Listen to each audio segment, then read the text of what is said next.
Amigas, amigos, seguimos con más 8:35. Como todos los martes, tenemos ya a nuestro colega y compañero Vladimir Kislinger, con quien vamos a conversar pues, acerca de lo que es noticia en toda Latinoamérica y sobre todo, bueno, por supuesto, la noticia de hoy, Vladimir, tiene que ver con lo que es esta gira.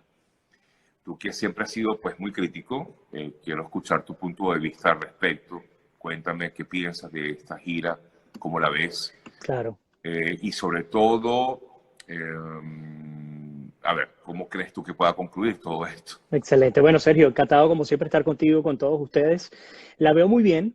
Hay que aplaudir esta gira de Juan Guaidó. Creo que Juan Guaidó ayer decía en mi programa que ha tomado una segunda bocanada de aire y esta bocanada de aire la ha tomado esta vez con mucho más fuerza que incluso la del 2019. Recordemos que el 29 de enero del año pasado le fue prohibido por el Tribunal Supremo chavista la salida del país y bueno, aún así él decidió salir, el gran error del Cucutazo, ya lo conocemos, pero en esta oportunidad las cosas pintan de otro tenor. ¿Y por qué? Porque estamos viendo no solamente que participó, además con honores presidenciales en la tercera conferencia contra el terrorismo en América, sino que además ha decidido, y parte de su equipo también ha determinado la agenda, visitar Londres, visitar Bruselas. Acaban de confirmar que va a ser orador en el Foro Económico Mundial de Davos, algo que tiene una relevancia importantísima, porque si una de las cosas que tenemos que concentrarnos es en vender la idea de la prosperidad económica, no solamente para Venezuela, sino para aquellos aliados que ayuden a que salgamos de la desgracia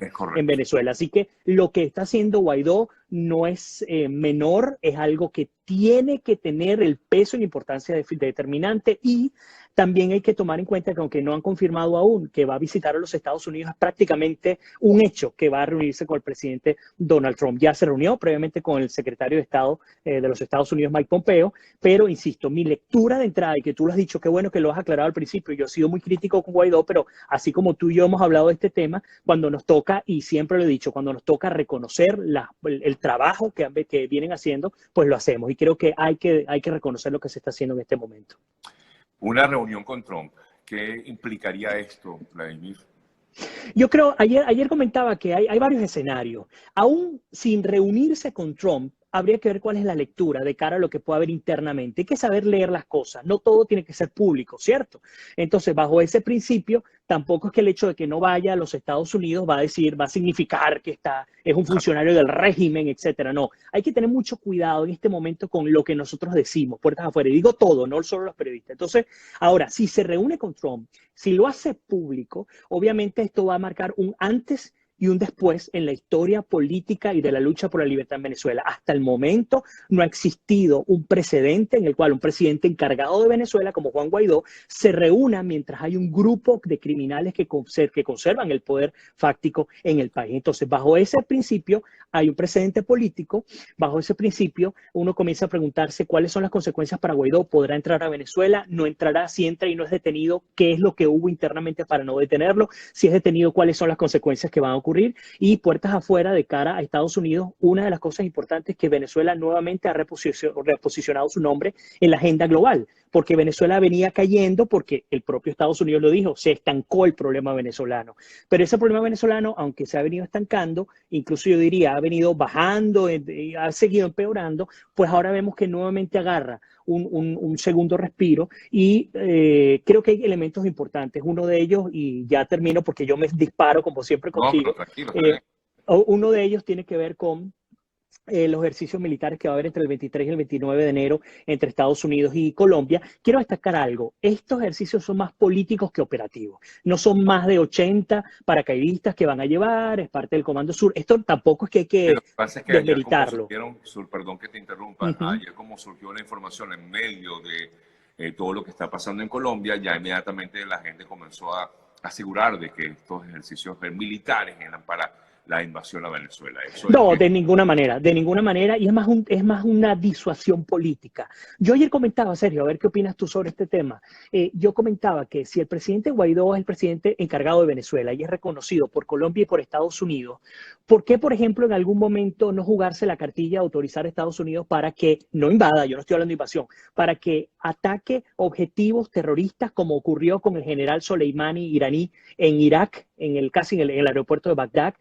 ¿Por qué no lo hace, por ejemplo, en el sur de Venezuela directamente con grupos de Hezbollah? Yo creo que eso sería bien interesante lo que podría ocurrir, porque Claro, no estoy hablando muy de ir. delicado, Sí es, sí es. de que de pronto están asentados en lugares en los que hay civiles, en lugares donde hay también venezolanos que posiblemente pues los albergan, muchas veces coaccionados por estos grupos. Es muy Eso es delicado, correcto. un tema Sí, bastante yo coincido contigo, pero también hay que entender la naturaleza del sur de Venezuela y compararla, por ejemplo, con la capital de Irak, que es Bagdad, y estamos hablando que esa operación no dejó bajas civiles. Es decir, yo no estoy diciendo que esa sea la opción, pero Yo te estoy entiendo, ¿no? explorando cuáles son las vías que tenemos para accionar. Ok, yo no voy a atacar de manera directa al Estado criminal por vía militar, porque no lo voy a hacer, pero sí puedo hacerlo como lo hice en Irak. No me importa el poder que tenga Irán, voy a ir directo contra los terroristas, porque un hecho real es que hay terroristas instalados en Venezuela, no es un tema de rumor, ayer lo confirmó Mike Pompeo. Entonces, creo que va a ser bien determinante en términos políticos, en términos económicos y en términos de estrategia, porque sigue sonando el tema electoral, cosa que me preocupa porque se está hablando a finales del 2020 para un proceso de elecciones generales, pero por otro lado, en paralelo, yo sé que hay negociaciones internas que pudieran llevar a que esto no llegue, no vaya por esa vía.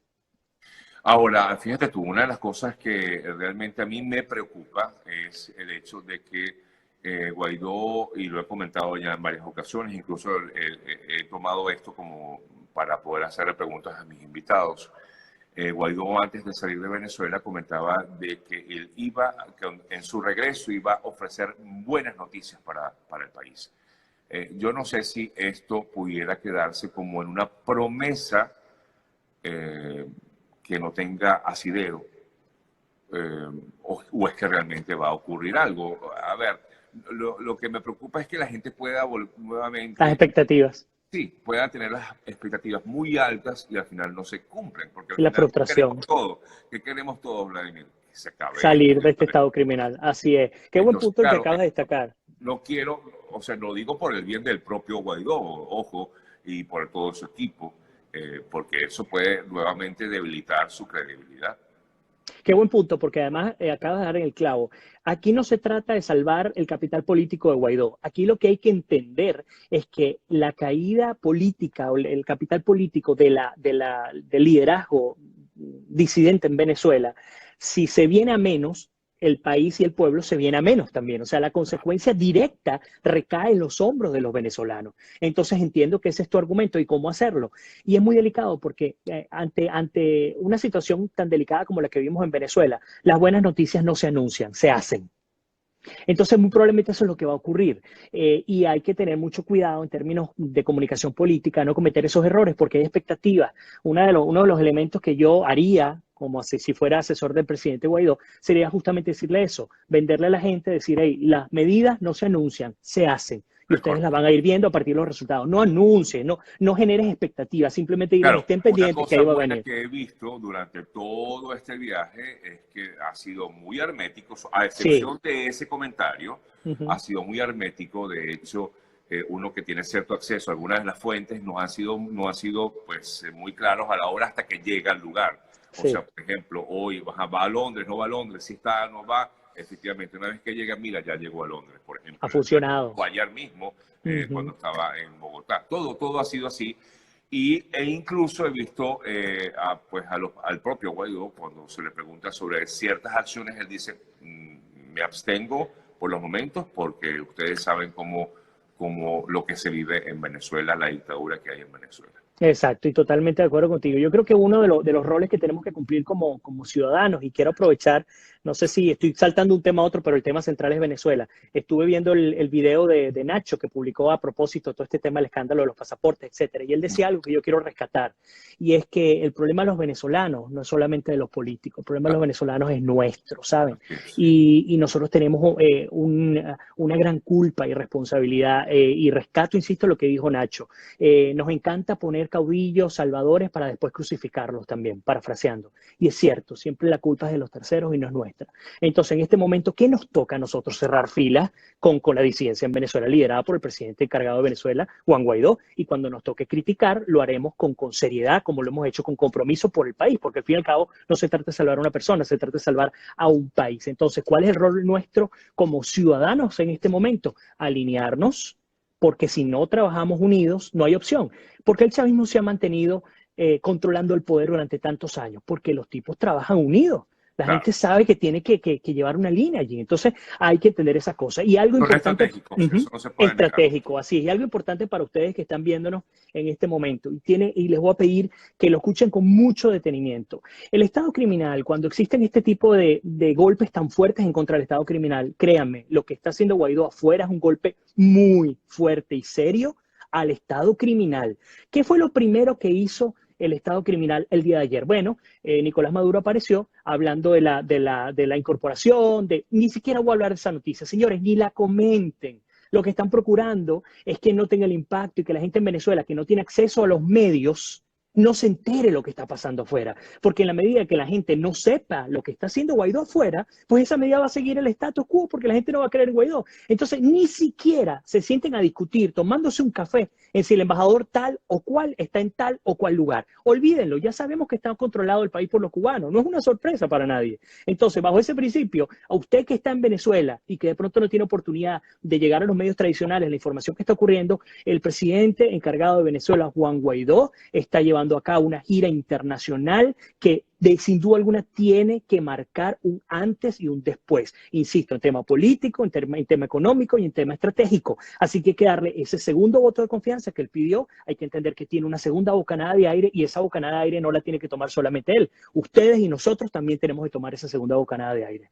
Sí, yo creo que es importante en estos momentos, sobre todo, abocarnos a darle un espaldarazo al presidente Guaidó por el bien del país, no por Guaidó como tal, sino por el bien del país, porque creo que, digamos, la bocanada de aire no solamente para él, es una bocanada de aire para Venezuela. Observando uno que le toca pues, ver la información diaria en todos los medios de comunicación, efectivamente es titular principal de muchísimos medios, por no decir todos, titular principal la presencia de Guaidó fuera de Venezuela, lo que hizo en Colombia y lo que ahora pues significa esta gira por Europa.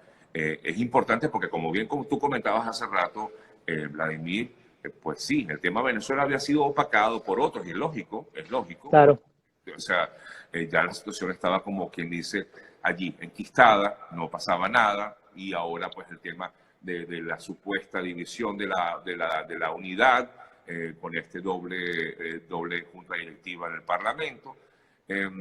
Esa era la noticia que se daba de Venezuela. Pues el hecho de que Guaidó ahora esté fuera es importante, sobre todo resaltar que efectivamente el régimen de Maduro es el principal causante de los males que tiene el país. Y no solamente eso, sino que es una preocupación internacional, no solamente una preocupación para los venezolanos, sino una preocupación para toda la región y que efectivamente, pues, al albergar no solamente cubanos, sino lo que ya hemos comentado en otras ocasiones, pues es un riesgo para toda la comunidad internacional. Así es, sí, yo creo que hay movimientos importantes en las fichas políticas también dentro del país y ese reacomodo de las fichas políticas creo que va a ser bastante útil. Yo creo que lo que ocurrió el 5 de enero, lejos de ser negativo, creo que fue positivo, porque creo que sirvió también para depurar, ¿saben? Nuestras filas. Saber cómo se están manejando las cosas y limpiar los trapos sucios. Lo triste es que se limpiaron afuera y no adentro, ¿no? Pero de cualquier manera, creo que eso debería, al menos en teoría, debería traer un ajuste importante para las próximas acciones que se vayan a generar. Eso por un lado. Por otro lado, el ver cómo no se está filtrando la agenda de Guaidó, tú lo comentabas hace minutos, también habla muy bien de cómo se está manejando la estrategia. Uno incluso antes de que Guaidó hablara en Venezuela ya sabía, no solamente que iba a hablar, sino que iba a hablar, porque se conocía conocía, ya uno le llegaba la información previamente. Ahora no, ahora hay un hermetismo que creo que es bastante positivo y un hermetismo que ha venido de la mano de acciones importantísimas. No sé si a ustedes les impresionó, pero el propio Sergio lo publicó, cómo fue recibido en el Palacio de Nariño por parte del presidente Iván Duque con honores presidenciales. Estamos hablando de un reconocimiento, creo que el primero, que gran nivel que se le da a Juan Guaidó estando afuera, y no solamente hablar de un tema de reconocimiento, insisto, un tema de la lucha en contra de la tiranía y del Estado criminal en Venezuela. Habrá que ver qué puede hacer Colombia, qué puede hacer Estados Unidos, pero no como líderes para el rescate de la democracia en Venezuela. Tenemos que ser los venezolanos, seguimos con el mismo discurso, no ha cambiado, ni un ápice de lo que hemos venido diciendo. Somos los venezolanos. ¿A que nos pueden apoyar? Sí. Si nos ven unidos, si nos ven con una estrategia clara, que ojalá que Guaidó la tenga, pues en esa medida creo que sí, podrá ser mucho más cristalina la opción para procurar las vías para apoyar desde Estados Unidos y de Colombia y otros países, por supuesto, de nuestro continente. Vladimir, gracias, como siempre. Un fuerte abrazo y seguimos en contacto. Un abrazo, Sergio. Vladimir Kislinger, y recuerden seguirlo a través de sus cuentas. Efectivamente, en Instagram está como @VladiKislinger. Gracias. Un abrazo, que Dios me los bendiga. Amén. Una pausa, amigas, amigos. Al regreso ya vendremos con la parte final de nuestro programa del día de hoy. Ya regresamos.